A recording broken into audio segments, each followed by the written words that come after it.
I'm Charlie Redding. And I'm Claire Fudge. And this is the TRIBEathlon podcast.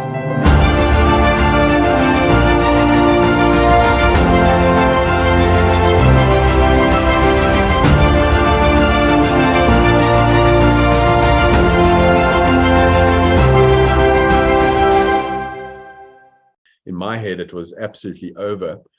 And how I had now swum another 4 hours.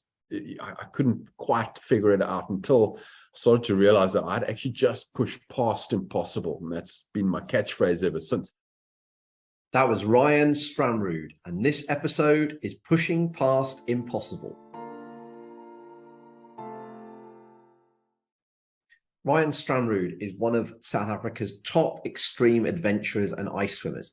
He quietly travels the planet into the most inhospitable waterscapes where he seeks out extreme cold water swimming experiences. He swam the first official ice mile in -1 degree water in Antarctica.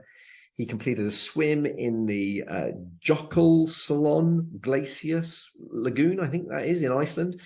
And he is the only person to have swum west to east across the shark-infested waters of False Bay. Now, having been to South Africa and dived with great white sharks, I can't imagine what it's like swimming for sort of 8+ hours, 9+ hours across that shark-infested water. That is frightening. And all of this is just the tip of the proverbial iceberg. And so he's a TED speaker. He's the author of the book, Push Past Impossible. So Claire and I wanted to chat to him about how he can set goals that allow him to push past impossible time and time again, how he conditions his body for the extreme cold of swimming in, well, -1 degree water, and how he also deals with that mentally and how he avoids being what he calls an excuse magnet. This is a great interview. I met Ryan in person at a conference in Boston earlier on this year. Genuinely lovely guy. And you are going to love this interview with Ryan Stramrood. 33 Fuel produce award-winning natural sports nutrition, and everything they do is led by their philosophy for performance, for health, and for a fitter future. 33 Fuel's awesome products have been fueling triathletes worldwide since 2012, as well as many of the world's best athletes. So from the England football team to Tour de France winners and triathlon world champions, including 4 times Ironman world champ Chrissie Wellington, who's been using 33 Fuel for years. 33 Fuel also leads sports nutrition sustainability with plant-focused formulas for reduced environmental impact, recyclable packaging, and carbon-neutral delivery on all orders, which also got them rated as by Runner's World as one of the top 50 eco-hero companies worldwide. Another reason why I love what Warren and Erica are doing at 33 Fuel. So to find out more about 33 Fuel, go to 33fuel.com, and if you use the code TRIBEathlon or click the link in the show notes, you'll get an extra special discount when you purchase your amazing stock of 33 Fuel. So Ryan, welcome to the TRIBEathlon podcast. Great to see you again. Obviously, we met in Boston a few weeks ago. We enjoyed a very nice steak together, saw you speak, which was absolutely brilliant. So it's great to see you again. So welcome. I always like to kick things off by hearing about the story at the core of what you've been up to. So I think for you, that was how you got into swimming. So tell us a little bit about how your swimming started for you. Well, firstly, hello, and thanks for the invitation. Hello to everybody watching down the line. My story factors into, or how I started factors into my entire story. And a lot of people take quite a bit out of this because I have achieved quite a lot in swimming, which I'm sure we're going to talk about. But I had done absolutely nothing before the age of 29, 30 years old. So I was, running a small business and getting nice and fat and lazy and loving the television remote control and a bag of crisps or chips, way more than anything that vaguely resembled exercise. And I kind of recognized that I was being a bit lazy and this wasn't the right kind of lifestyle. And I took a client away on an advertising business trip, and I kind of mentioned that, I probably need a bit of a lifestyle change. And he said, well, join my little swimming squad. And this was way back when. And I was okay, well, I've always enjoyed the water, and swimming used to be my thing back in junior school. So let me give it a go. And that literally was the very start to my journey. I joined a little swimming squad, and I managed to do a few laps, on day one. I don't know if you know how swimming squads work. You arrive and there are a whole bunch of people in lanes, and you get the slow lane, and then the slightly faster lane, and then the medium lane, and the very fast lane, and so on. Now you kind of arrive, and the coach says, right, where do you want to get in? And you intimidated, and of course I put myself in the very fast lane, and then I had to swim very fast, which I could do for about 4 lengths, and then I was in deep trouble. But the ego sets in, and you push yourself. I think I made about 20 lengths, which is half a kilometer, and I absolutely broke myself. So nice lesson 1 on day 1. And something made me go back, which I'm very glad I did. And slowly but surely you start to meet some of the people in the swimming squad. And then I met someone who had swum from Robben Island. Now that's in Cape Town. For your viewers and listeners, that's where Nelson Mandela spent 18 of his 27 years. It's an island in my backyard that I see every day. But swimming from the island to the beach, wearing only a Speedo, goggles and cap, is reserved for the superhuman in my head back in these days. There's absolutely no way it's something that I would ever attempt to do. The water is absolutely freezing, and it's a 7.5 kilometer distance. But here in this very swim squad that I was now attending was someone who had actually done it, and they kind of made front page news. And I remember just being in absolute awe of this person. And long story short, eventually started chatting to him, and he eventually said, oh, hey, why don't you set it as a goal? Which was bizarre, like me, not a chance, way out of my league, reserved for other people, not me. And you can see where this is going. Eventually they whittled me down, and the squad got together and said, you've got what it takes to do the swim. I didn't believe him, but eventually set it as a goal. For one of the first times in my life, stuck to a sporting goal, did the training, did the work, got in the water, and managed to get across. And it started an incredible journey for me in terms of really not believing I could do that and doing it. And then started to go, well, hang on, where else have I sold myself short? Amazing. And how was that first swim from Robben Island to Cape Town?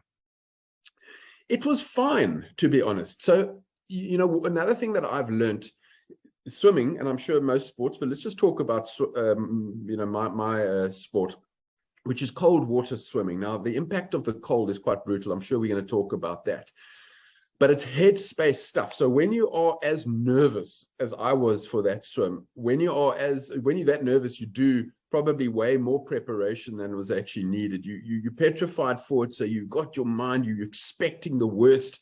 You prepared for the brutality that's going to come with it. So when I got in, it was hard and difficult and long and tiring, and I was very, very happy 2 hours and 15 minutes later to find my feet on the beach. But it was well within my capabilities. It didn't push me to an nth of my life as I thought it would be, which again was another massive epiphany for me. And then just to caveat what I'm saying, I did it a second time when someone, in fact, it was my sister, said, hey, come and join me on a swim. And I was not nearly as nervous and blasé because I've done this now, I can do it again. And I didn't give it the mental thought that it needed. I didn't understand all the rules of open water swimming. And, one day is not like the next day. Currents are different, temperatures are different, winds different. And it very, very nearly kicked me in the butt.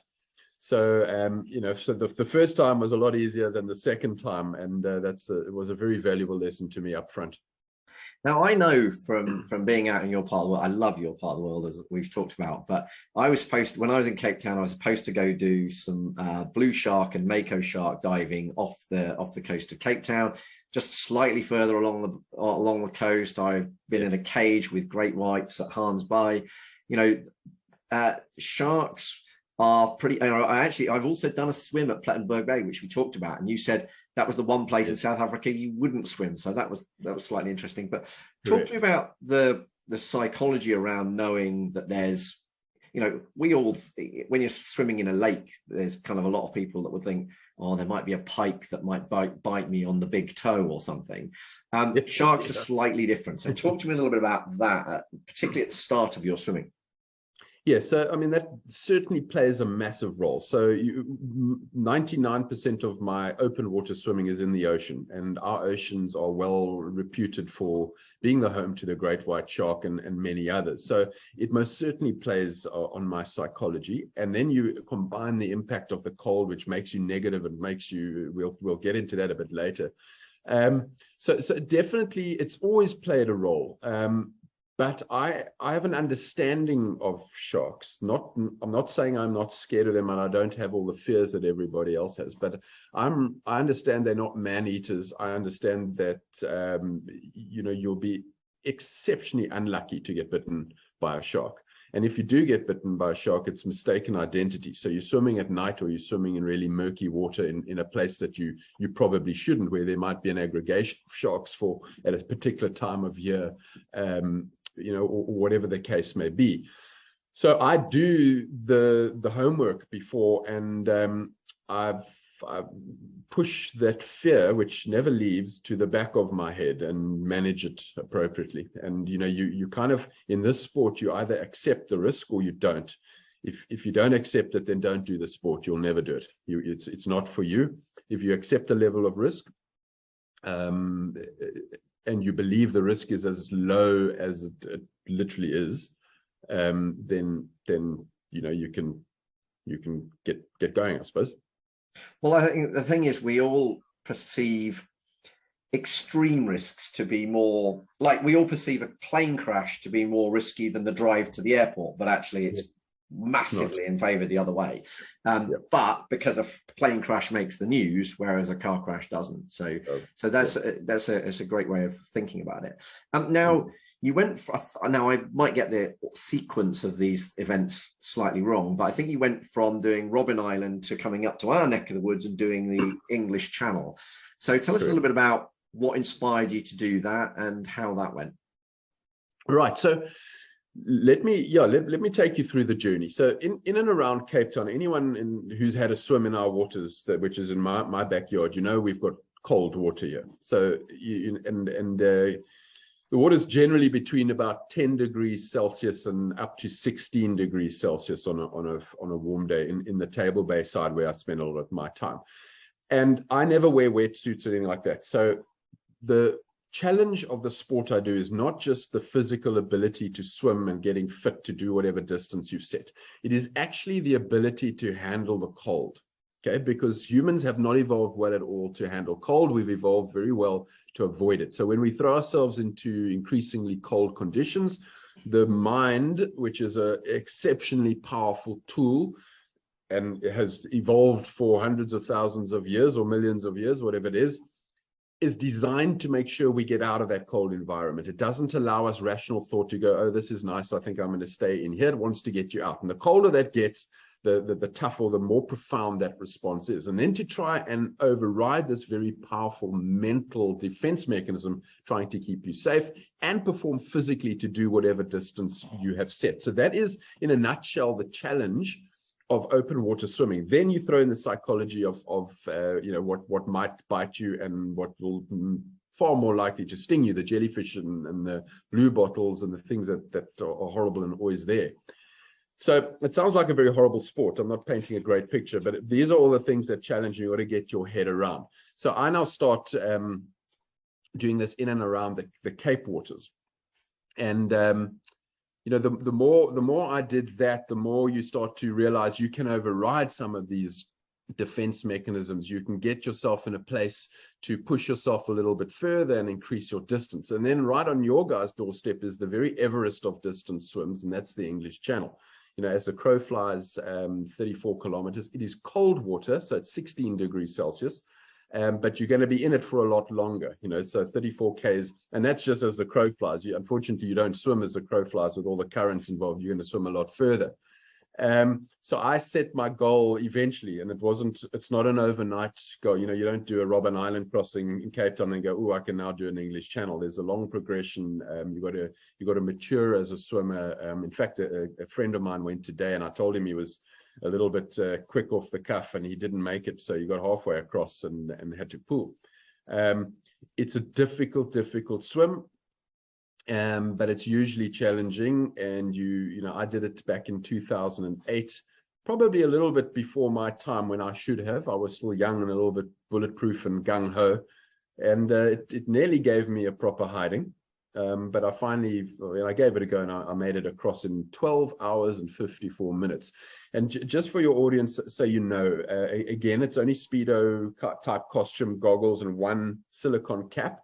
And when you're taking on something like an English Channel, you start in Dover generally. So you've got to walk out onto the beach. When your ankles clear the water, they press the stopwatch and say start. You walk into the water. You may not touch anything that helps you at all until you walk out and clear the water in France. So obviously you've got a support boat alongside that throws you liquid to drink and carbs and things to keep you fueled, but you can't hold on the side of the boat or get any kind of flotation advice. And you also, in cold water, you can't stop and enjoy the view and have a discussion and figure out what a new strategy is. But as soon as you stop, the cold starts to set in. So you've got to keep moving. And those feed breaks, you usually limit them to about 30 seconds. In that 30 seconds, you've got to drink and feed and get instructions shouted to you, whatever you want to know, what you need to know, and then you go off again.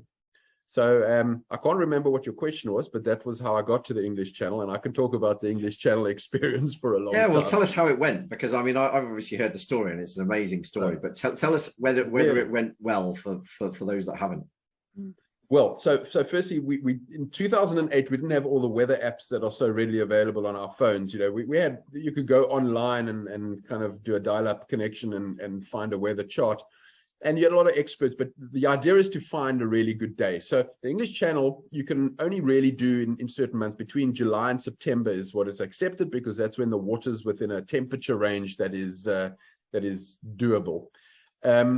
You also can only do it on certain tides. So there's a certain time of the month, maybe only 1 or 2 weeks in the month, where it is swimmable. And in those 2 weeks, or in let's call it that 1 week. So I get a 7-day slot where they say, okay, Ryan, you've booked your English Channel. You get from Saturday, the 28th of August to whatever it is. So 7 days later. And in that 7 days, I've got to fly from Cape Town, or the day before, get to Dover, and then sit there and hope in those 7 days where the tides are going to be okay for me to swim, hope that the weather plays ball. So long story short, the weather didn't play ball until right at the end of my window. Now, it's kind of like summiting Everest. If you like 100 meters from the summit and there's a weather bank coming in, you don't quickly summit and then go down, you go down. And the channel is, if the weather's not right and it's not swimmable and it's dangerous, you don't attempt, you try another time. Now, coming from Cape Town, that's a little difficult because it's a lot of expense. You got to fly home, and you've missed your slot. A lot of people who swim the English Channel, so you got to book. I booked 2 years in advance, by the way. They told me what tide I was swimming on 2 years before I even got there. And eventually my day arrived the day before I had to fly home. So it was down to the wire. It looked like a really good day. I had studied those charts. There were a few question marks, if I'm totally honest, but I made the call to give it a go, and it started absolutely flat. And that's what you look for as an English Channel swimmer. You want it like a mirror, because that's just a very flat English Channel is a difficult swim. Throw in a little bit of wind that causes even a foot of chop on the water, and it totally changes your swim. It's exponentially more difficult. It rolls you, it changes. You got to lift your head higher to get breath. You get gulps of seawater, and it slows you down, which keeps you in the cold longer. So there's lots of things that can go wrong. And mine started brilliantly and was going wonderfully for probably the first 3 hours, and then the wind started to pick up, and it just got worse and worse and worse, and it wasn't predicted until I had big waves that were kind of rolling, and then I had the boat that was coming down on top of me. And that made it very, very hard to swim. And I got to a point in the English Channel, I think I was 9 hours into my swim, and it had started to get dark. So I was freezing cold. I was absolutely exhausted. I had drunk so much salt water, which makes you very, very nauseous. I'd been rolled around by the waves. I was freezing cold, and I absolutely hit the wall. Now, I'm sure your audience understand hitting the wall. That is pretty much when the tank is empty. You've got no more reserves to keep you going, to draw from. And I hit the wall, and I realized that was the end for me. I got to a point mentally where it was absolutely impossible for me to carry on. I mean, these waves were banging over my head. Everything I tried to put down was coming up. Nothing was working. I could not take one more stroke. I just wanted to get out. Okay. And this is the part, this is one of probably the key learnings in my entire life and messages that I now share around the world. Charlie, you'll remember, if I had pulled out of the English Channel on that 9-hour mark, without a doubt, everybody would have patted me on the back on that support boat and said, wow, 9 hours in those conditions, you got really unlucky, mate, bad luck. Well done, you gave your all, you did your best. And I would have sucked that all in as this excuse magnet. I would have become and nodded my head and said, yep, it wasn't me, it was the weather that was terrible. I gave my best. Look at those conditions. I hit the wall. It's impossible for me to go on. I would have sucked in every little excuse that just helped me to justify essentially the failure. But I didn't pull out of the English Channel on that day, which was largely thanks to a very strong support team that I had on board on the boat next to me. And one of them being my brother, is a guy who knows nothing about swimming, but he's a solid as a rock. He's a big unit as well. And I had kind of pre-briefed him, if I show any sign of weakness from start to finish, you need to say the following to me, which he delivered with great gusto, a very rude phrase, and kind of just gave me a kick in the pants. And I put my head down, and somehow, this for the first time in my life, I changed from body, which was finished, to head. Okay, and it's very hard to describe, but I say with absolute 100% certainty that every single person can do it. Everyone's got this, I refer to it as a switch or a button you can press where you find a point where body's finished and now you need to change gear into mind. And in my case, so the first time this happened to me, I had another just short of 4 hours to swim if I was going to get anywhere close to the French coast in cold, rough, pitch black water. And somehow, stroke by stroke, inch by inch, screaming and crying, I inched my way across to the French coast, and finally found myself standing on a deserted French beach, and I'd made it across. So, once I was able to kind of digest it all and compute what had gone on for me out there in the English Channel on that 9-hour mark, where in my head it was absolutely over, and how I had now swum another 4 hours, I couldn't quite figure it out until started to realize that I'd actually just pushed past impossible. And that's been my catchphrase ever since. I'd managed to push past my own impossible, not anyone else's, because lots of people have swum the English Channel and done amazing things. But I had reached a point where I couldn't go on, and I could have got out of the water back into my comfort zone, so to speak, on the comfort of the boat.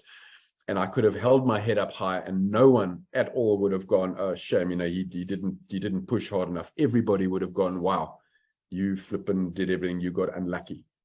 And that made me look at my life very differently, and all the little things that challenge me, that have just shaped me and done such wonderful work to keep me in my comfort zone and keep me safe. And I started to challenge those one by one, and that took me on the fascinating journey into what I call the journey into cold. Brilliant. And so now the journey into cold is what I'd like to focus on, because I mean, clearly swimming across the channel is cold for people like Claire and I. I don't know whether I'm speaking for you, Claire, but swimming across the English Channel without a wetsuit sounds like absolute. I just wouldn't get in that cold water. So that is really cold for us. But you then took it to a whole different level with your ice swimming. So tell us a bit. I know you went through Siberia and did an amazing thing there. And I think I'm not sure whether the video you've got of that is on YouTube for people to watch.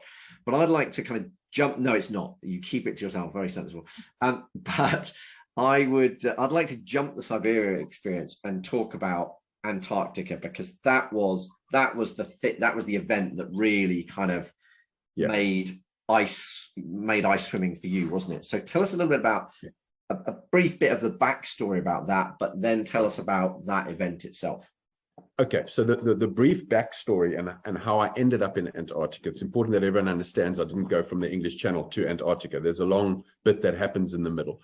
So once I started to have these epiphanies about my own abilities and I started to focus on the element of cold, because as I said earlier, we haven't evolved well to handle it, but we've evolved extremely powerfully to avoid it. And this human mind, which is the gateway to absolute greatness, I started to realize this gateway to absolute greatness that we've all got is actually our biggest limitation, because it's an extremely powerful tool, but its one job is to keep you alive and safe. Okay, but it happens to be exceptionally overzealous.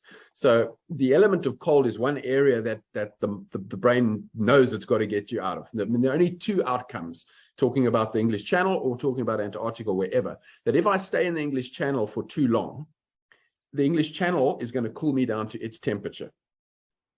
Or I'm going to warm the English Channel up to my temperature and survive. That's not going to happen. So I know the ultimate outcome, and your mind kind of knows, you stay in here, you're dead, therefore let's get you out. And you deny the ability of rational thought. Now, in the cold of the English Channel, it's what we call actually quite warm. It's mild cold. It's something you can spend 13, 14, 15 hours in if you've done the training. However, as you take that lower and lower, every degree or even every half a degree you go down the scale, the impact and the mental defenses to get you out are significantly more pronounced. And that I started to become fascinated with. So I started to set challenges around the world where we were pushing a little bit colder and a little bit cold and a little bit further, and we're bringing that temperature scale all the way down and learning about our abilities to override this powerful defense mechanism and stay in that water for a little bit longer and to perform in that. And that took me, as you mentioned, eventually to Siberia and a few other places. As a friend of mine started the International Ice Swimming Association, we decided to, once we had done quite a lot around ice swimming and swum in Alaska and around Cape Horn and lots of other silly places, we formed an organization called the International Ice Swimming Association, where we said, right, we're going to tell the world, because no one was recording this or no one had even thought to do this stupid stuff yet. We said, well, let's formalize a little bit. Not me, actually, the other gentleman said it, that we are going to tell the world that if you want to say you've done an official ice swim, you have to swim a 1 mile distance in water that is outdoors.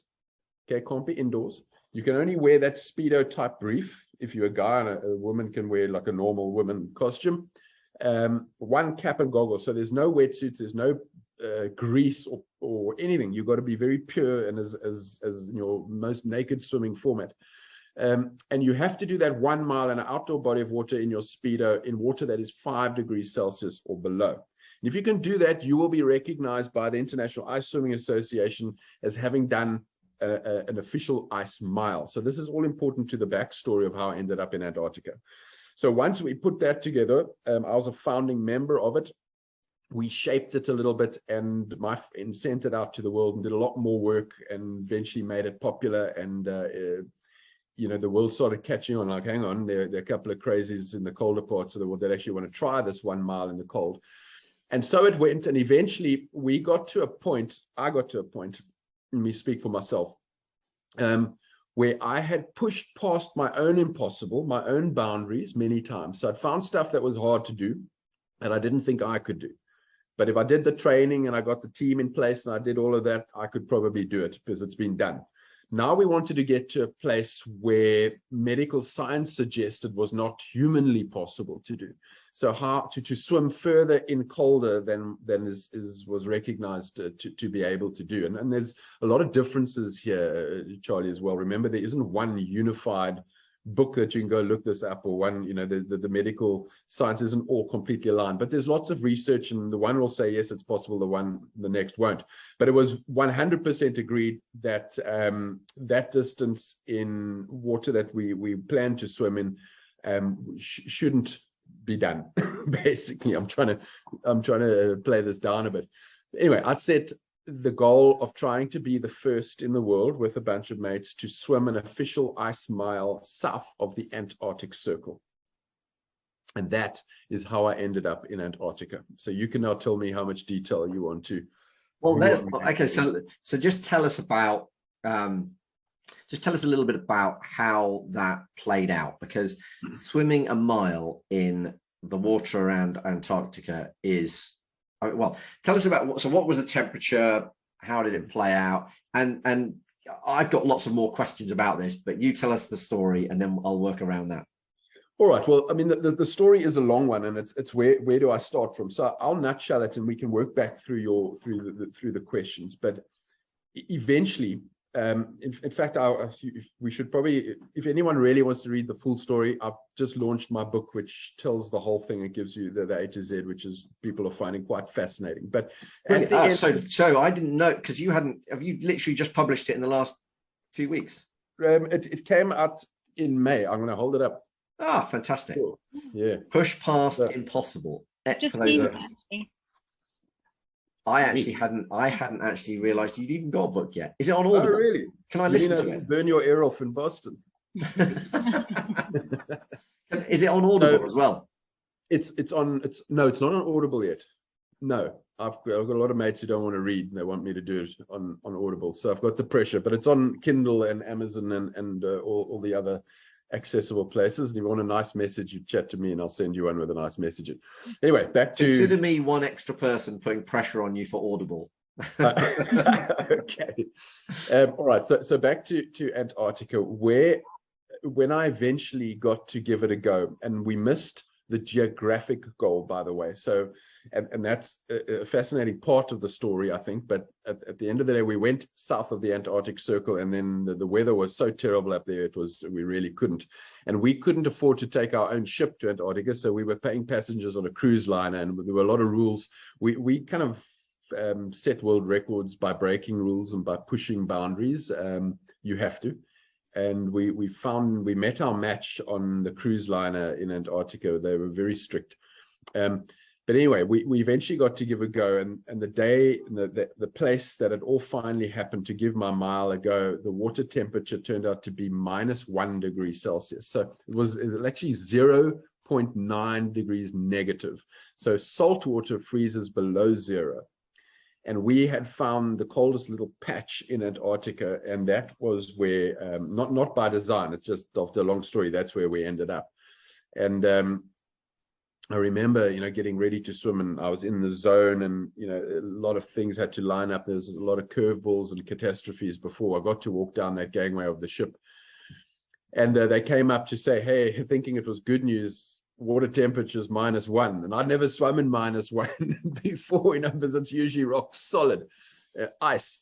And I remember it being a big mental blow almost, because now I don't know what to expect, but now I'm so in the zone, I'm so focused, I'm literally walking down the gangway, getting ready to dive in and attempt a mile, which has never been done before at that temperature.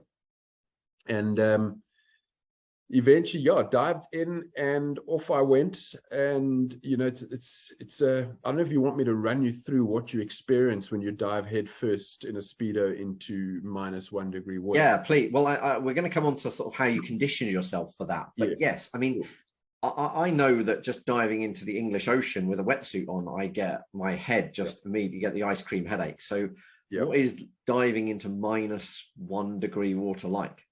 But also that natural bodily response as well. I can't remember what the breathing's called, but you have a very great response. So the body, the one positive, which is a dangerous positive, is that the body can't even compute what you've just done. If you walk into 10 degrees Celsius, that's brutal, and you feel all the pain immediately, and you go through everything that most of you are familiar with. When you dive into -1 degree, it's almost like an explosion of sensation, and it's less painful. The pain does come, but it's less painful. Your hands feel like they've exploded. That hyperventilation happens on an extreme level, and that's the main thing that I've got to calm my mind to make sure I suppress that. Otherwise, you can't swim under that. And then everything just starts shutting down within minutes. So you go through the initial I call it an explosion of sensation, because literally your hands feel like they explode into paddles, like it's quite a weird thing. It's sore on your teeth because it's like biting into an ice cream. And you know, and obviously everything feels very, very nerve wracking and out of sorts. You've got adrenaline pumping through your veins because you know what you're doing. You know you're diving into something that and you're going to try and swim a distance that is meant to kill you. So you know, I'm nervous, and I've got all that nervous energy going. And then you get going, and you feel out of sorts for a minute or two, and then things start to settle, and all your training starts to kick in, even though you've applied your training in that initial minute as well. And you start to just get that mental focus as your body starts shutting down. So the blood starts now rushing from all your extremities. So not just your fingers and toes, it rushes from biceps and thighs, and all goes into your center core. To keep your heart pumping, to get blood to your brain. You can live without arms and legs, but not a heart pumping blood to your brain. So that's all happening at a high pace inside your body, which is very disconcerting feeling, while your head is implementing pain, panic, and fear to accentuate self-doubt, to deny you the ability of rational thought, and to try and do everything it can to get you out of that situation. You've just got to try and calm all of that. So that's what I'm focused on in the initial minutes. And thereafter, things settle a bit, and you kind of just keep the nervous energy, and then very rapidly, usually around about, for me, the 14th minute, everything just starts diving, and you start shutting down. So my body starts shutting down. I don't even know that I've got arms. It's not like you can kind of just feel, oh yeah, I can still feel my arms. You can't. You actually have to look, yes, because I'm doing the motions, but everything is just very weird. So I actually look, is my arm still going in front and giving a pull? Yes, it is. My legs feel like they're now hanging at 90 degrees because the blood's rushed out of them, and those muscles are now totally gone. Your thighs and that, there's nothing in them. So you can't kick. Your legs are just dragging. Your biceps are shutting down. And that's the training part, to try and keep moving, to keep performing in -1 degree water. Because having seen the video of your form at the start looks like a good swimmer. By the end, you look like you're on the verge of drowning. Yeah. So you become completely uncoordinated because you've got no blood in your muscles. So, and it's just a willpower to keep them going and using the little bit that's left. I remember trying to kick when I was nearing the end, probably about 200 meters to go. I thought I'm going to drown, because you feel very heavy. It feels like you're just going to sink. And I'm trying. I'm nervous. So none of this, by the way, is like, oh, I've got this. I'm very nervous right through it. So I've got that nervous energy. And I tried to kick, and it was like an electric shock through both legs and my groin area. Very unfortunate feeling, and I don't know why, but it's just there's no blood in your muscles, and you're trying to engage them. So it's a very horrible feeling. And quite frankly, guys, the thing that gets you through, your umbilical cord, is the support team alongside. So with a Zodiac next to me cruising, not like over there and I'm here. There's me. There's a Zodiac. And they're looking in my eyes. Every time I breathe, they've got eye contact with me, because I'm that nervous. And if they were looking else and looking all worried and like, ooh, he's looking terrible, I would have panicked. But they were like, come on, you've got this. Arms are still moving. You're still moving forward. They're giving me the thumbs up. And that gave me the confidence to keep pushing, because I've literally put my life in their hands. Literally, not, I've got to do the work. I've got to keep it together mentally. But they need to make the decision if I'm going to make it or not. So a couple of questions that spring from that are, how long would it take you to swim that mile in a pool? Yep. How long did it take you in -1 degrees? And also remind me what the medical advice was for how long you should be able to stay alive in that temperature. So if I swim that distance in a swimming pool, it takes me 23 minutes. If I swim at a decent pace. On Antarctica, it took 32 minutes. And that is largely because of the impact of the cold, but also there were currents at play. Right. So we went against the current first, which slowed me right down. But then because I swam to a GPS point and then back, I would have caught a ride with the current on the way back when my body was shutting down. So it was a neutral current. So it took me 32 minutes. That was the one question. The other question was, the other thing you asked me to mention was that it was generally accepted that a human of average build would be able to perform for approximately 5 to 10 minutes in water that is 0 degrees, so about to freeze. That's how long you should be formed before the bladder's now left those muscles and you have no coordination left. So again, this is not perfect science, and there is debate around it, but that's what we understood going into it, and that's what still, I think, recognized as what it should have been. And is that because there's not enough research in that area because it's so dangerous to put people in that position? And did you, from a scientific perspective, did you have any research that was going on at that time? So did you collect data from all of the different swims that you've done? So your first question, there probably is research out there. Okay, I don't know. It's just what the doctors and the medical guys that we spoke to before, and what we could find on the internet. So there might be stuff. There might be other stuff out there, and obviously you engage with a lot of cold water swimmers, and there's a lot of opinion as to what can be done. Some would have said, that's fine. There's a lady called Lynn Cox who lives in America, who's a very well-known swimmer. She had also swum in Antarctica. She's also done miles in extremely cold water. And what also plays a massive factor, you must remember, is your body size and your body weight. So if you are a very big person, you are going to be able to spend a lot more time in, because you've got a lot more insulation, and those muscles will maybe retain the blood and be able to perform for a longer period. Where someone of my build, I'm not huge, but I'm also not skinny, it impacts me a lot longer. So there's also that ratio to play with. So I'm giving, in terms of the keynote that Charlie's heard, I don't go into reams of scientific detail. I give the basics, but if you want to really drill it down, there's a lot more to it. The other question was about any research that if you collect data, because obviously there, as you kind of point out, there is research out there about kind of cold environments and survival and what our body does from a physiology point of view, which is fascinating me. But I would imagine that there was lots of data that could be collected. So are you collecting that data, and is that kind of being used for research? Sadly, no. We are such hackers. We're a bunch of mates pushing boundaries around the world. Antarctica is just one of them. When we go to Russia and do these things, and we're quite often invited by the Russians, we've always got wires and things sticking out of everywhere, and they do a lot of research. I've never seen any of it. I almost wish we did. There is a Dr. Sean Gottschalk in Cape Town who is almost specialized in studying us cold water swimmers, so he knows a lot. But that's more about taking temperature before and taking temperature after, and studying recovery and processes and body weight versus this and that. It's not very detailed. I also know my mate Lewis Pugh, who's a swimmer as well. He also has had a lot of wires and thermometers shoved everywhere to do research. So there's some research, but I'm afraid we haven't contributed very well to medical science. We've just. I'd imagine that there's like such a body. Well, I know it's like mini case studies, but it's such a body of evidence, because there's not a lot of people that put themselves in your position or voluntarily put themselves in your position. I suppose so, yeah. It's not very pleasant. For good reason, I would think. Do you have like medical personnel, like your support crew, like you mentioned your brother when you're doing the channel, but do you have a specialist crew that come with you? I was just having visions of you getting off this cruise ship that you're talking about, so I didn't quite know how that worked with a crew. And so how does that work? So English Channel, we had no medics. I think that the crew probably have done medical aid courses and no first aid, but that's slightly different. There you're doing extreme distance with cold.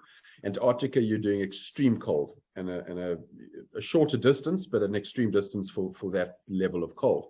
We had to use the ship's medical team, and we sat with them and briefed them very thoroughly before we got into that water. So you can't do what we've done, or even a fraction of what we've done, and get out and dry yourself with a heater and a little towel. You need some medical support. We have trained on how to recover ourselves. So, and again, there's no research here. This is all just from our own practice. So what do you do to recover? So firstly, a lot of it's mental. So the sport I do is probably 30 to 40% physical, call it 30% physical and 70% head. Okay, because this is where the power lies, and this is where the doubt happens, and this is where the evolution to keep you safe happens, and it's just a little bit overzealous. We make sure that part of my training is that my swim in the cold, so training the cold, the swim does not end when you finish the swim. The swim ends when I recover from the cold. So the most dangerous part of any extreme cold swim is not while you're swimming. It is actually when you finish, when you get out. Yeah. And the reason for that is that warm blood that's now all sitting in your center core, keeping your heart pumping blood to your brain, that warm blood, that warm blood starts to release, and it releases back to your extremities, which are now absolutely frigid because they've been in the cold water, and then it circulates back to your center core. So your core temperature keeps going down after the swim, and it's a term known as the after drop. Core temperature drops after the swim. So we know that's going to happen. That's the most dangerous part of what we do. And we can't avoid it. You can't will away hypothermia, but you can extend your time by concentration. You can finish that swim and continue to concentrate on building your body heat. You stay seated, in other words, upright, standing or seated, but it's hard to stand because you don't have balance. You don't lie down. You don't get in a hot bath with a hot shower, all those little things we don't. So we literally stay seated. We make sure you dry immediately. You get your Speedo off. Nothing wet must be touching you. We go into a superheated environment. So firstly into a room temperature environment, and then slowly into a superheated, like a sauna, but not, when I say sauna, let's just rather say a room that's made as hot as the room can go. That isn't a proper sauna. So it's not like scorching heat. It's just hot, warm. And that helps very nicely. And when you can, because your lips are usually very frigid, you can't use them, you get a hot chocolate or something that you can just ingest that's a little bit warmer than the air temperature, and it starts to warm you from the inside. And you stay seated and you wait and you concentrate, because there's no shivering at first. And eventually when you turn the corner, so when your after drop process stops and it starts coming back up, that is quite a euphoric moment. That is when the shivering really starts, which is horrible, but we kind of know that we're on the up, and then you can just let your body do what it needs to do. So the shivering is a sign that actually you've kind of fixed the problem, is it? Correct. If you come out of the water and you're not shivering, very soon after coming out, there's problems. And after Antarctica, I didn't shiver probably for about 15 minutes, which is very, very dangerous. Right. Okay. That's really interesting. I remember lying on Plettenberg Bay beach shivering like crazy, but that seems slightly pathetic given what you've been doing. I did that after swimming in Turkey. I shivered. God knows how long. Really? I'm definitely not built for the Antarctic. That's for sure. So how do you condition your body to be able to deal with that cold in the first place? So living in Africa, in Cape Town, we firstly, again, I've got the privilege of cold water. So I spend a lot of time in the cold water when I've got something cold, the cold challenge coming up. So, but that's usually around, 11, 10, maybe you get 9 or 8 degrees Celsius, which is horrible, but you can do some training. When I want to do the real cold stuff and the mind's work, I go to my local fishery, which is I&J here in Cape Town.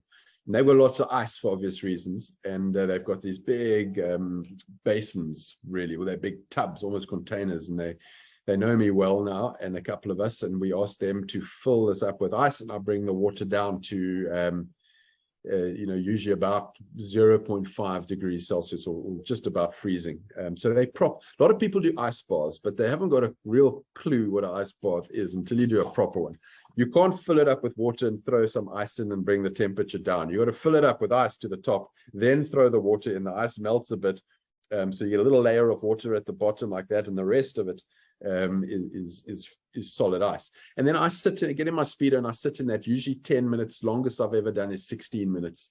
It's absolutely brutal. It's horrible, horrible, horrible. But all those processes, the mental pain, panic, fear, hyperventilation, blood rushing from extremities to center core, all that happens in that ice bucket. And I've got to then try and sit there and think, well, okay, I'm sitting in this hideous situation. It feels terrible. Everything's screaming at me to get out. How am I going to feel all of this and process it when I get to whatever challenge I'm taken on. In Antarctica's case, I'm diving off the side of a gangway of a ocean liner into very cold water. How am I going to overcome that hyperventilation? How am I going to keep the adrenaline at bay so I don't sprint the first 200 meters of my mile and not be able to do 1,400 meters thereafter?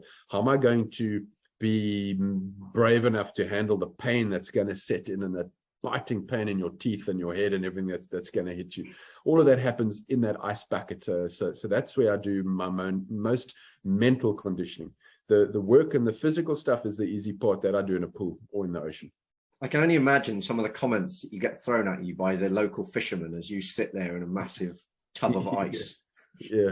When I strip into a Speedo in their backyard, that's usually gets the most laughs.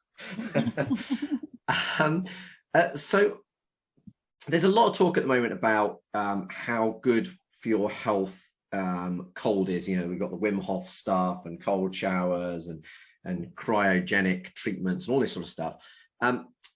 So I'd be interested to hear your comments on both that, but also what you're doing is completely different in that it's much colder or much longer in the cold. What do you think the long-term health effects are, good or bad, of this sort of stuff? So yeah, I mean, there's a massive movement on cold. When we started doing this, no one was interested. Very few people were doing anything in the cold, and it certainly wasn't a fad or known to do anything for your health.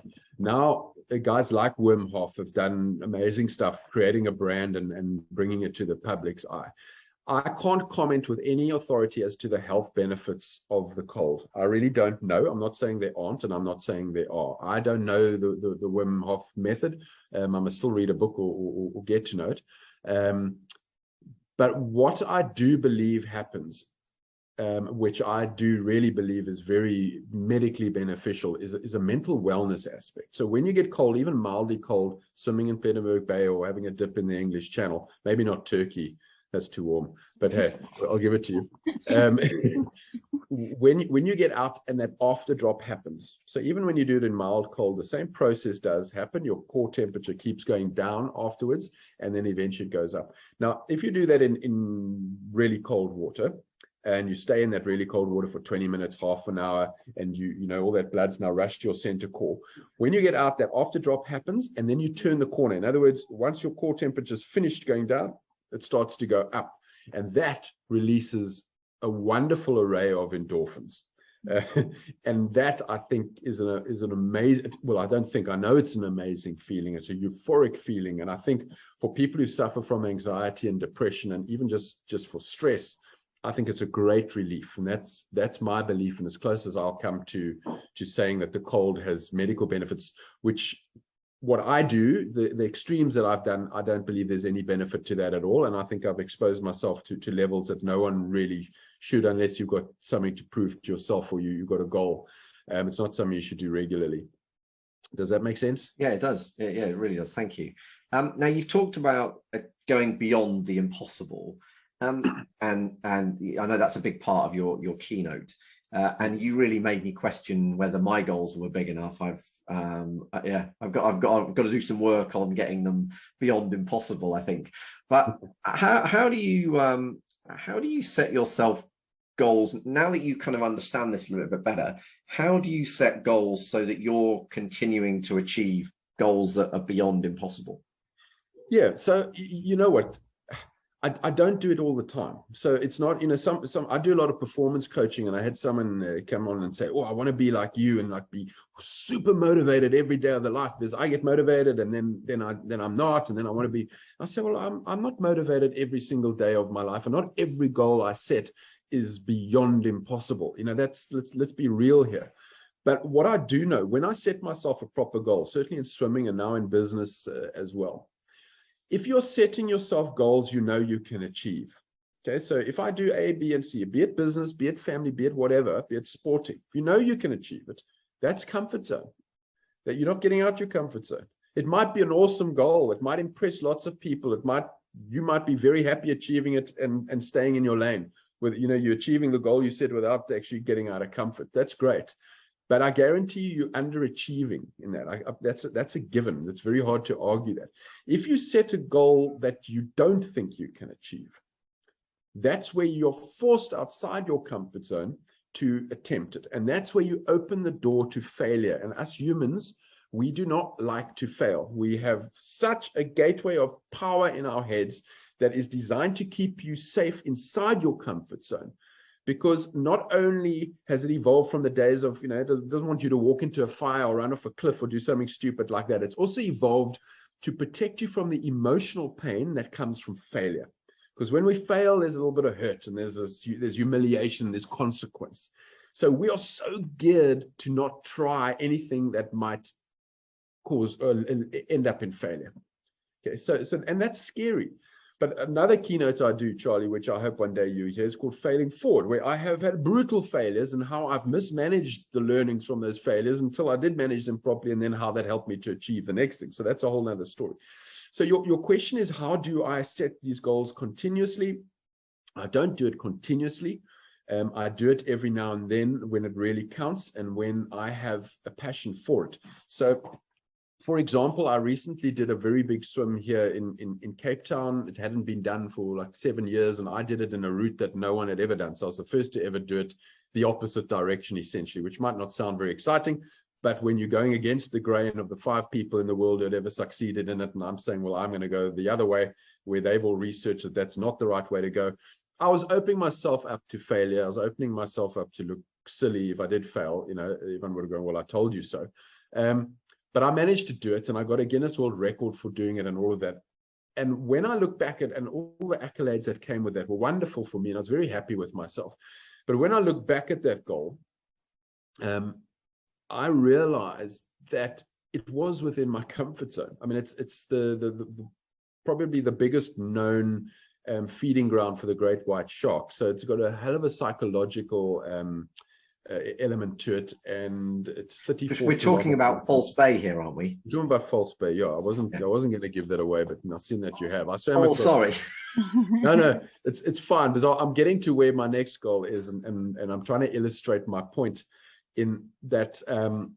And when I say these things, and I have to do it, and I'm still getting my head around this, so no one can hold me to this, but I swam across False Bay. It's an extremely difficult swim. It's a mentally daunting swim. It's 34 kilometers as the crow flies. But if I'm honest with myself, having done the English Channel and many other big swims, it was within my comfort zone. So it was me setting a goal that everyone thought, wow, that's really hard, and he's going to do it the other way, which is silly, but let's see how he does. And I had all that trepidation inside me. And then I made it, and when I look back, it's comfort zone stuff. What I don't know is whether I can swim False Bay and then turn around and swim back, which would be a 70-odd kilometer swim, call it, 68, 70K swim. It will also make me swim overnight in False Bay in the dark, which is an absolute no-no from a shark point of view. So I will then have the psychology of being absolutely exhausted, freezing cold, and now it's got dark and I know what's swimming under. Can I handle that mentally and keep going physically and do the training? And that I don't know. So that is a goal that I would like to set for myself. So please, whoever listens to this, don't call me up and say, have you done it yet? Because I'm not looking at it just yet, but I will. I will shortly, I think, if I get my head right. So does that illustrate the setting the goal part? It does. And I think, do you know what? I think there's, I think it's what you've just talked about reminds me of so a guy called Dan Sullivan, who's a business coach who runs a company called Strategic Coach, and he talks about when you're thinking about goals, instead of thinking about to talk about it in business terms, instead of doubling the size of your business, because you think you use the same systems that you're using today to try and double the size of a business. When you think about 10xing the size of your business, you have to think totally differently. You have to go, right, okay, now I've got to these systems just can't deliver that. So it is about sort of stepping beyond. And I think that's really interesting. And I certainly, listening to your talk, made me think, oh my God, I need to set much, much bigger goals. I've got a few ideas in mind. Then you took something out of my keynote, exactly what I wanted you to. Well, actually, having seen, I don't know, I lost track of how many talks I saw in Boston. That was the biggest takeaway I had from the whole event was I need to do something crazy. I've got a few things that I'm going to share with Claire in due course that might be ideas. but yeah, no, that's really, really useful. I know Claire will want to know a bit about the nutrition side of things. So Claire, what do you want to ask around nutrition, around dealing with the cold sort of pre and post? Yeah, so in terms of that's not, extreme environments is not really kind of my area of expertise in terms of sort of nutrition, but I guess I'm really interested to know on some of these, obviously not maybe that mile swim, but certainly on the longer swims, what do you do in terms of nutrition? Like you were talking about kind of feed bottles and things being thrown at you, and also not stopping for long periods of time. And in these cold water swims, are you using any sort of like hot liquids at all, or is it all kind of just kind of cold drinks? Like tell me a little bit about sort of, or tell us how you sort of work things out and what you do.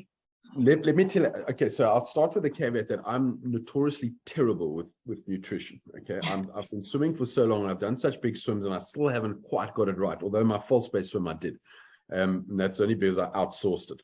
But how it works in swims, a lot of people think, oh well, you're swimming so you don't have to drink, which if you try and think like logically, that doesn't make sense, because you're still sweating and you're exerting great amounts of energy to move yourself through the environment. So you have to drink. So when you're doing a very long swim, like let's call it a channel, a 34K swim, 13 hours, I stop every 30 minutes. Mm-hmm. So it's all pre-planned, and generally, and I've made a mistake before. It's whatever works for you, but generally it's mostly liquid feeds, and they throw you whatever you've prepared on the support boat, and you drink that. They'll usually send me a bottle. I make it 300 mils of. It's usually a carb drink that I wolf down. But now at some stage you obviously have to take proteins. You've got to think about the fact that you're in salt water, so you're ingesting a lot of electrolytes through the salt already. So you've got to cut that down on your feed. I have tried to do solids before, and I've learned all the classic lessons of, you want to, I'll just eat this. Firstly, everyone, have a little piece of bar one. That would be so nice, and nice sugar. You need warmth in your mouth to chew a bar one. So when you've got 30 seconds to stop and you shove a bar one in your mouth and your mouth is freezing cold and you bite into it, it just sticks like goo. Now you don't have time to kind of pick the chocolate up, because now you've got to swim. So it's an absolute disaster. So I've learned all of that before. I also then said, right, well, let's do some, little pieces of banana bread and grapes and that. And some of that still works, but you get a piece of banana bread or any cake or any bread kind of thing wet.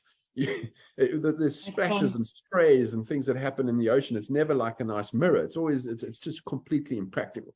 So what you end up doing is having your drinks, and you liquidize whatever food you get, or whatever kind of solid. So I've moved away from solids. Every now and then I'll take like a handful of grapes, which is thrown to me in a Tupperware, and I then eat it out of that. I have taken to, not all the time, but we warm the drinks. It's quite nice to get a hot chocolate, or even just warm your carb drink a little bit, just so it feels like a warm blanket going down you when you're in the cold water.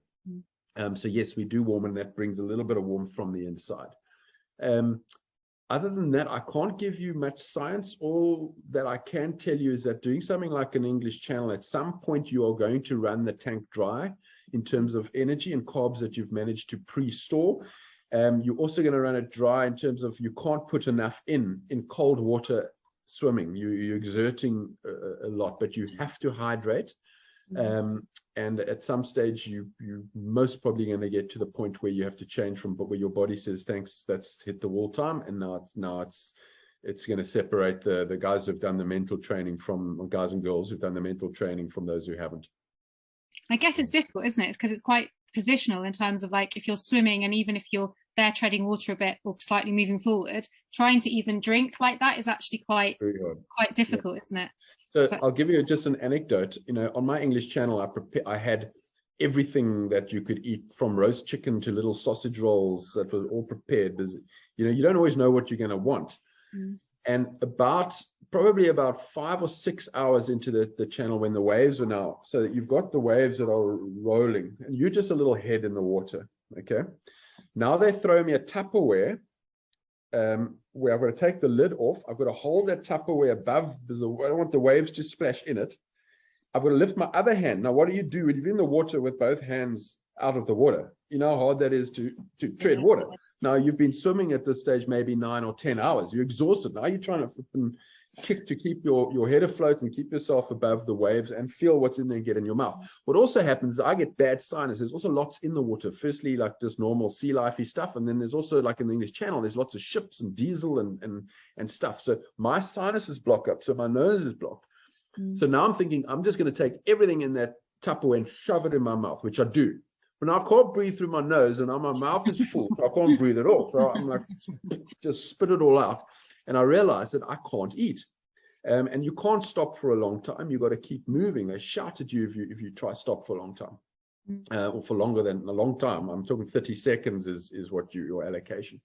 So I got it. I didn't get it horribly wrong. I had enough other feeds and stuff, but it's stuff that you can't plan for. All my nutrition and all a significant part of it I couldn't take for 8 hours of my swim. I couldn't get it in. So I started fantasizing. One of I turned it into a mental carrot for me, and that was to fantasize about all that yummy food that was on that boat. And if I made it to France, I promised myself that when I get on that boat, I can eat it all, can smash it. There's like a 4-hour drive back to Dover, and I'm just going to sit and eat roast chicken and sausage rolls and grapes and cookies, and of course that's exactly what I did. And when I got on that ship, one of the crew members, I said, "I'll bring all the food, just bring it all." And he said, "Oh, I'll bring you the vomit bucket." I said, "No, I'm not going to vomit. Don't worry about me." And he said, "Oh, I'll bring you the vomit bucket," which he did. And I got the food and I chowed, and within 5 minutes I was in the vomit bucket. So he had seen that movie. I guess you're swallowing so much salt water as well, aren't you? Like, that takes its effect in terms of vomiting and like diarrhea as well. It all has that. It happens. Osmotic, I don't know that we need to know about that. I think we're just going to keep Didn't happen to me on that swim, but it does happen. So you mentioned your book, Ryan. Are there any other books that you found really powerful, really useful, that you would find yourself recommending to other people?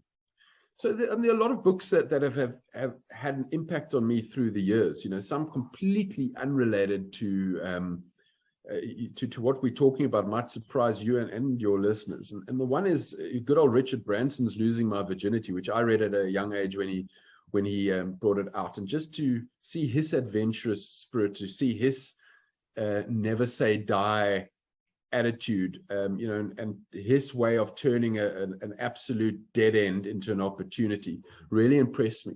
So that's one I'd have on my list. And then more recently, I read Viktor Frankl's The Man's Search for Meaning.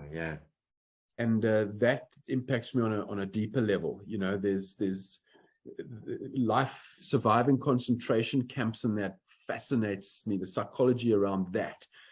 Because again, it's one of I nearly said it's one of the goals, certainly not a goal of mine, but it's a goal of mine to understand how strong you have to be mentally to stay positive in an environment like that.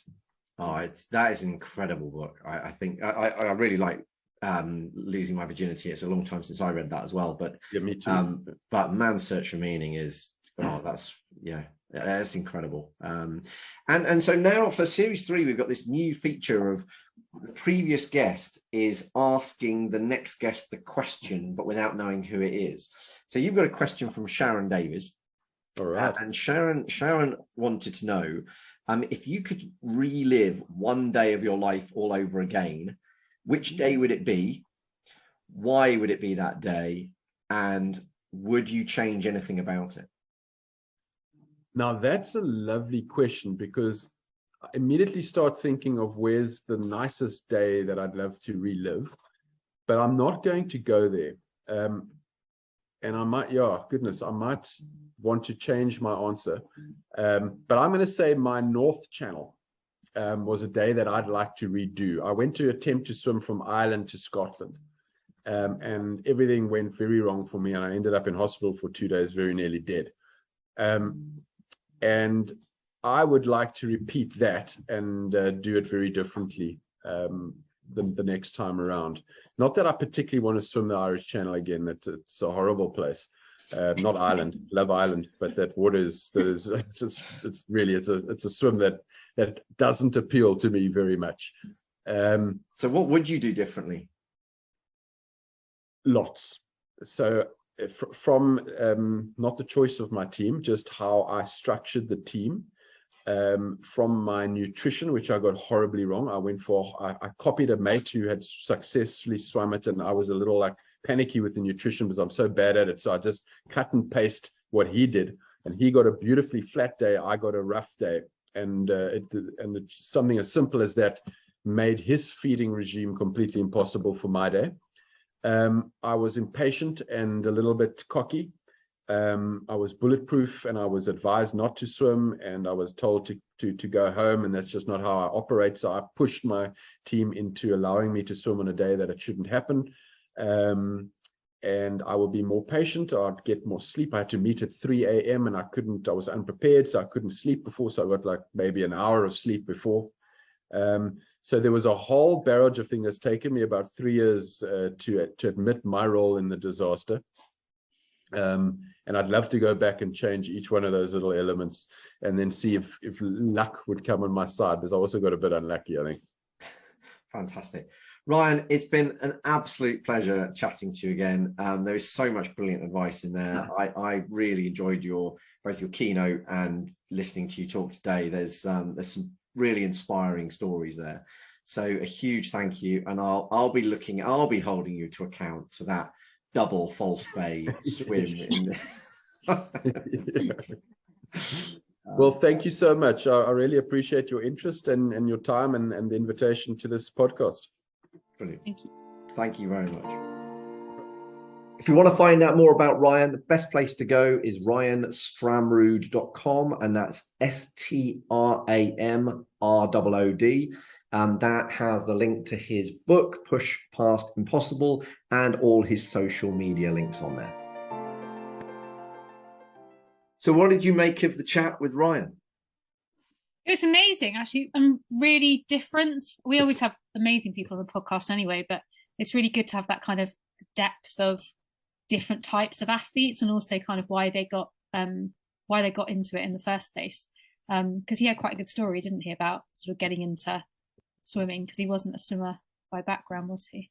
No, I thought it was really lovely to get somebody on for first time in ages where they only really found their sport in their sort of late 20s, early 30s, as opposed to somebody that kind of trained hard through their youth and kind of became a pro athlete. So yeah, I thought it was brilliant, really good to hear him kind of getting into swimming, and then he went on and set up the ice, what's it called, the Ice Swimmers Association or whatever it was. I can't remember exactly what it was called. Madness. It was but what a lot, I mean, it sounds absolutely brilliant. And I think one of the things that still kind of strikes me is the amount of swimming he's done in water where he knows that there is lots of sharks.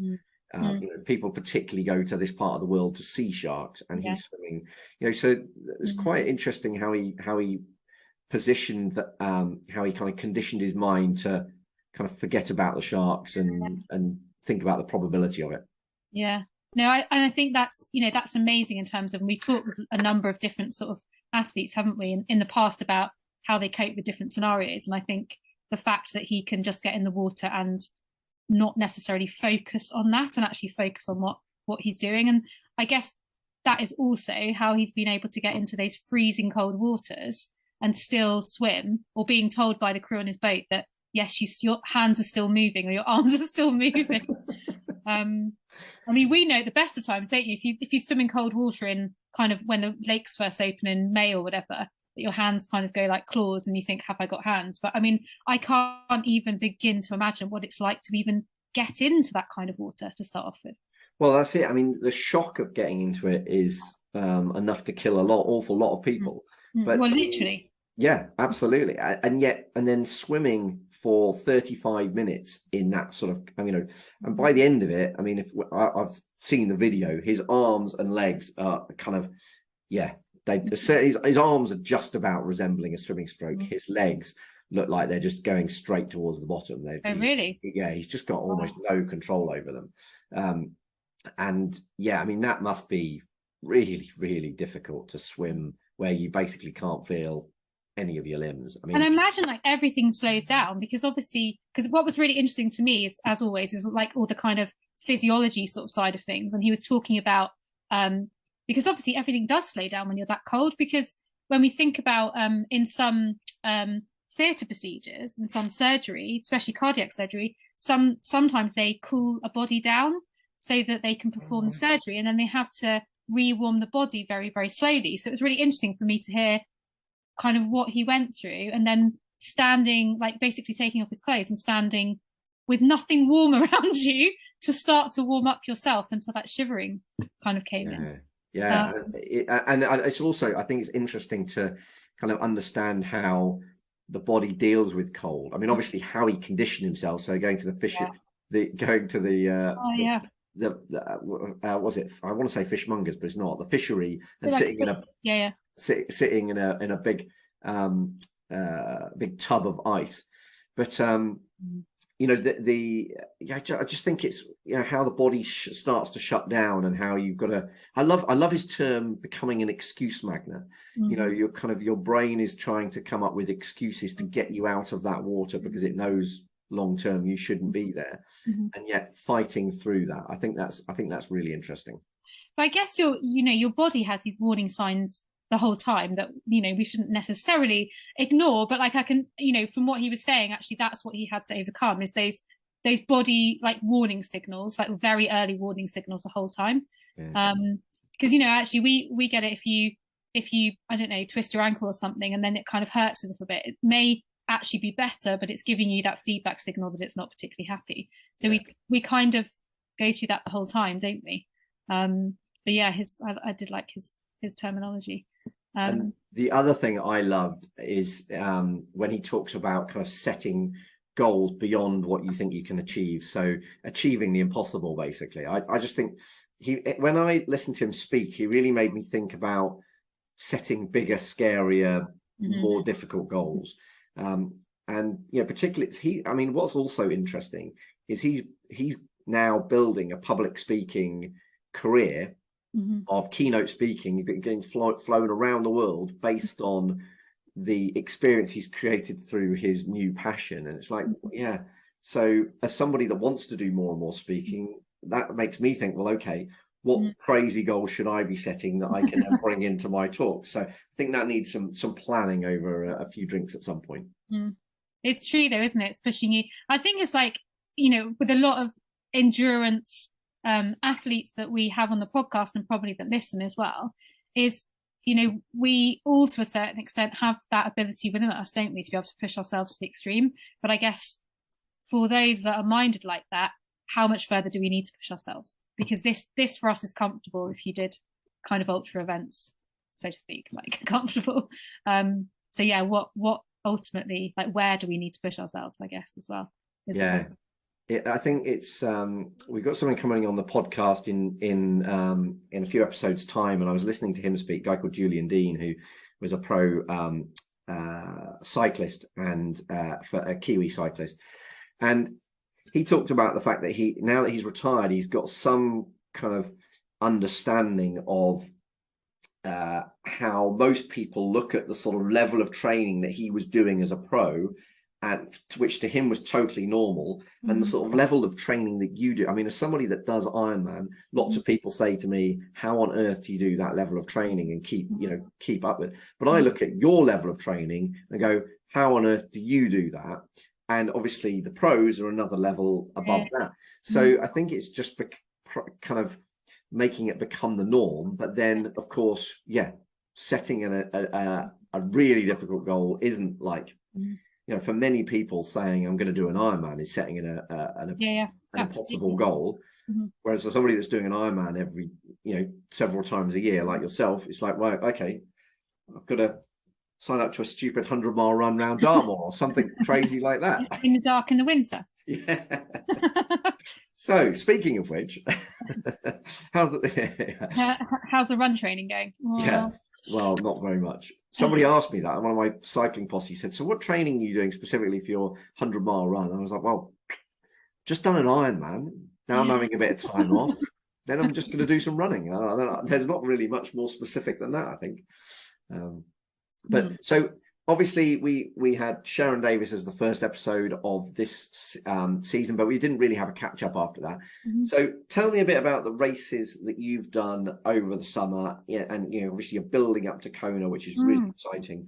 But what races did you do over the summer? Just give me a little rundown. So I'm not quite sure how far we need to go back actually, but we finished series 3 in about June, July, I think. So I'd done, what had I done at that point? I did 70.3 Staffordshire, and then I did like a little local race where I went 10 miles out of my way. Went wrong. That would teach me. But you still came in what position? I came 5th, so still managed to come 5th. But not that I was slightly annoyed with my competitive mindset. But it's really good grounding. Actually, that it just teaches you to keep your feet on the ground, and that actually anything can happen in a race, like anything. And to concentrate on where the course tells you to go is probably well. Absolutely. But even when things go wrong, you can still achieve a huge amount. I mean, Joe Skipper at Ironman Wales, 20 minutes stationary on the side of the road with a mechanical, and he still went on to win the race. So, to come 5th, having done an extra bike loop or whatever it was, is pretty impressive. And then I think it was actually probably one of my fastest half marathon times ever, because exactly what you just said, it puts you in a different mindset. So you're able, and actually this comes into what we've just been talking about, like it takes you to another level, a level that you didn't realize you had. So I was so annoyed by it, and I didn't want to be the last person crossing the finish line, which I near enough was actually by the end. But yeah, so that was interesting. I think you then raced in between there, didn't you? Did Kalman or something? I did Kalman in around that time. Which how did that go? So that was chaotic swim. Nearly everybody missed the first buoy, and we all had the instructions were really poor, and everyone got the swim wrong. I think one person went correct and added, probably did 200 meters more than everybody else. So the swim was chaotic. Bike was rolling, but was not a nice course. Run was blooming hard work. It was not, I don't think anybody seemed to enjoy the run there. It was I mean, it's beautiful, but it's a lot of uphill. A lot of it was on kind of the side of a stubble field, so it's on sort of grassy, uneven ground. The run was hard work, so I wasn't very happy with my my time there, but it was good training for Wales, which was, I can say good training to do some hard hilly running, because that's so difficult getting off a bike and knowing that the marathon is to come, but the marathon's really hilly, exactly, really challenging. So then I think after that you did Ironman Finland, didn't you? How was that? I did Finland off the back of working at the Commonwealth Games, so I was absolutely exhausted. I didn't quite know how that was going to turn out. Finland was beautiful. For anyone that hasn't done Finland, it was a logistical nightmare to get there, but other than that, the roads are amazing. It's beautifully clean. The lake was lovely. Great weather, nice run. It was kind of like a bit of a rolling run course and a bit of a rolling bike course. Would you do it? Is it a race you'd do again? I enjoyed it. It's quite at the end of the season. That's the only thing. I think I probably would. And then obviously be back in Finland next year as well. So I will definitely be back in Finland. But it was a nice race. It was well organized and everything. It was set up in a ski resort. So for any of you guys that ski, everything was there. You didn't have to go anywhere. All the hotels or chalets and stuff around it. So yeah, it was very cool. Well, I think it's one of the races I've got on my shortlist for next year. I think I might do that. Particularly as it sounded like it might be a slightly easier place to qualify for Kona as well. It was an interesting award ceremony. well, that sounds appealing, but maybe we need to keep that bit quiet. But yeah, no, I think it just sounds like a really lovely. It's the sort of place. What I love about doing Ironman is it takes you to places that you wouldn't go ordinarily, and that is the sort of place that you might go there in ski season, but you'd never think to go there any other time. So that sounds really cool. No, and it was beautiful, and the roads were just immaculate. they probably didn't even need to close the roads. I went out a few days before, and I don't think I hardly saw any traffic. I mean, it was just beautiful. Yeah. Brilliant. Oh well, that sounds good. It's one for my list. And then I think next you did Poland, didn't you? Poland, just 3 weeks after 70.3. Yeah, so I did 70.3. I thought it was going to be an absolute disaster because I'd raced hard at Finland, and then I only had 3 weeks, which was kind of not my planning. These are all kind of rolled over from COVID time, so all the races were like a bit jammed together this year. But Poland was another logistical nightmare, but really nice, like fast bike course, although it was extremely windy, so it was very good training for Kona. And a boring but flat, well, actually undulating run, I'd say it was actually.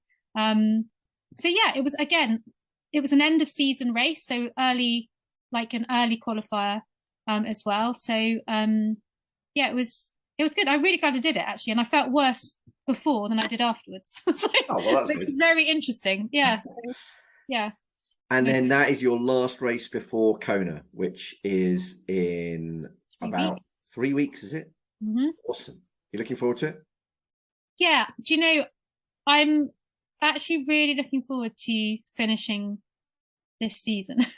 It's what I'm really looking forward to. So I think Kona is going to be great. And one of the things about doing a world championship race is that there's no expectations for like having to go and qualify, which is actually really nice. And that's what I actually always really like about local low-key races. One, they're really friendly, and I love doing like supporting kind of local companies and things.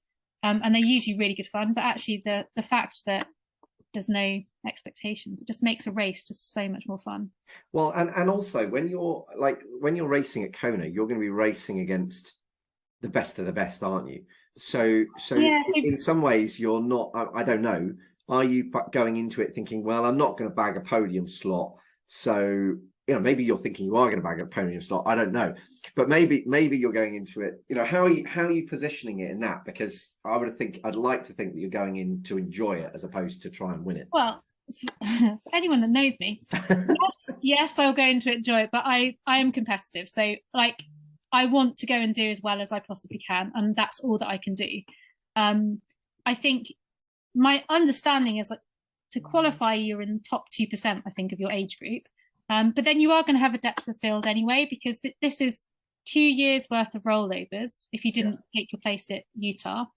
And it's our first year of doing all the females plus, I think it's one male age group and then the males on a different day.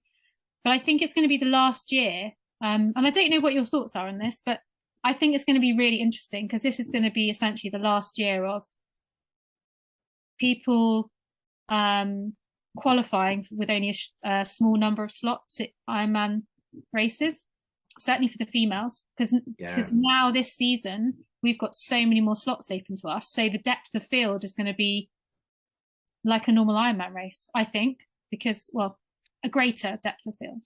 Yeah, well, certainly for the ladies, they've basically doubled the slot allocation, haven't they? So that is for 70.3, like in Poland, the girls in our age group below us had 9 slots. I mean, to put it into perspective for any men out there, usually in our age group we have 1 or 2 slots. That's it. Yeah, so that is amazing, isn't it? I mean, so I was at Ironman Wales. I was in the most kind of highly packed age group, and we had 8 slots available to us. How many race in your age group then? 250. So it's relative, isn't it? Because our race, usually like 40 deep or something. So it is relative to what you're racing. But if you're getting 9 slots for 40 athletes as opposed to 8 slots for 250 athletes, it's it's going to change the dynamics massively, isn't it? I don't know what that was for. That was for the Lati 70.3 championships in the age group. So I don't know how many there were in our age group, but I would imagine it probably would have been relatively similar as well. Yeah. Well, certainly Finland is one for my list in the future. But and then that's after you did Poland, I did Ironman Wales, which was brutal. Those hills. For doing that. There is. I'd love to do Wales, but when you were telling me about it, like how cold it was, I was like, no, cold, hilly.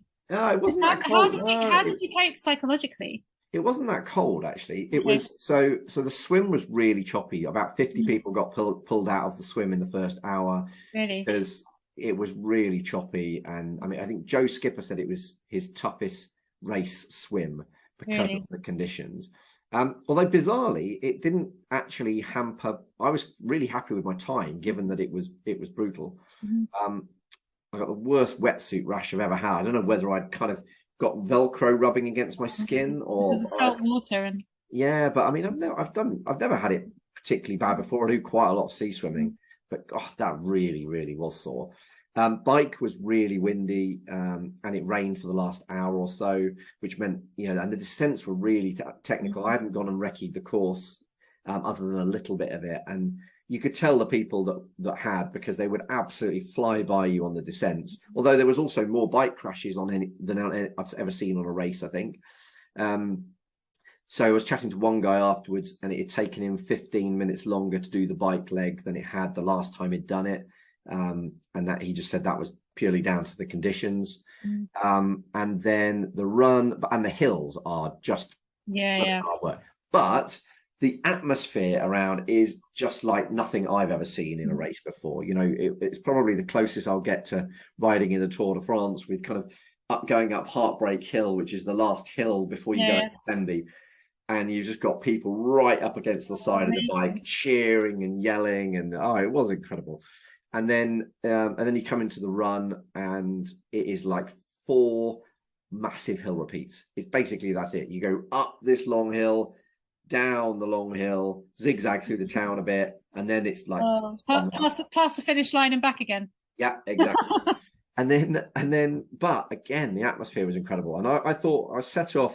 I was fairly happy with lap 1. Tried to build up a bit more on lap 2. Couldn't get the pace any better. Then I was like, right, lap 3, time to put the hammer down. And the problem is the hammer went the opposite direction. I think my legs just said no. And then in the 4th lap, I knew that I wasn't going to hit the times I wanted. So I was like, do you know what? Actually, when I came down to the town, I might as well just enjoy the last, if I absolutely break myself, I might take another couple of minutes off my time, or I can enjoy the atmosphere running through Tenby. And so I did. And it was absolutely brilliant. So I really enjoyed the race. It took me an hour and 20 minutes longer than my previous Ironman. And I know I'm in better shape than I was then. So it's different. The one thing I've learned over the years of racing, like certainly doing Ironman races, is you just cannot compare them against each other. No. Often, and you probably have the same, people ask, like, how long does it take you to do? And I'm like, well, my answer is always, to a lot of questions in life and in work, it depends. Because it does. It totally depends on what race you're asking me about. What were the conditions like? Was it flat? Was it hilly? And it really does, doesn't it? So I think it's very difficult, for you to compare that against your last race that was flat, was it? Yeah, it was. So it's a totally different race. And the only way I think you can compare yourself, and even this is kind of very subjective, is to where did you come in your age category. So I went from coming about halfway up my age category in my last in Tallinn up now I'm in top 20%. So I'm making progress. But I mean, you can't even really use that, can you? Because were there better athletes in Wales, or were there better athletes in Tallinn? And also, what do you suit? Because are you good at technical riding or not, like flat versus hilly? And turns out not so much on the descent. I actually think I'm a pretty good climber, but I'm not. I could, people were flying past me on the descent. So I need to work harder at that, or pick flatter courses. But anyway, so it's been an interesting summer for both of us. I think you've definitely ticked off more races than I have, but there's no surprise there. But I think one of the episodes we've got coming up, actually, which listeners are gonna and viewers are gonna love, is Mark Allen. So that is an amazing episode that's coming up. But I love talking to him about Kona, and I'm sure that's kind of sparked a little bit of a bit more excitement in there about the race that's coming up. Absolutely, especially the heat. Yeah, it might have added a little. I'll wait to get off that aeroplane. A little bit of intrepidation to it. But I'm looking forward to witnessing it, and albeit not racing. I'll have to save that for another time. But next year, yeah, absolutely, definitely. Right. Well, we will let our listeners and viewers disappear off, but I think before we do though, it's just worth mentioning. I'm really, really pleased that 33 Fuel are sponsoring this series again. It's great working with 33 Fuel. Love using their stuff, particularly their protein shakes, and the new packaging on their bars is really cool. I really like that. And so really chuffed that we're working with Warren and Erica some more, and they'll be supporting us on the 100-mile run in Dartmoor later on this year. So that'd be really cool. So thanks, Claire. Good luck with the last bits of prep for Kona. Thank you. And for everybody else, keep on training. And remember, this podcast was sponsored by 33 Fuel. So rethink your sports nutrition with 33 Fuel, award-winning natural sports nutrition for your performance, health, and a fitter future. It's the 33 Fuel Fuelosophy. Get yours at 33fuel.com, and if you use the discount code TRIBEathlon or the link in the show notes, you'll get a discount at the checkout.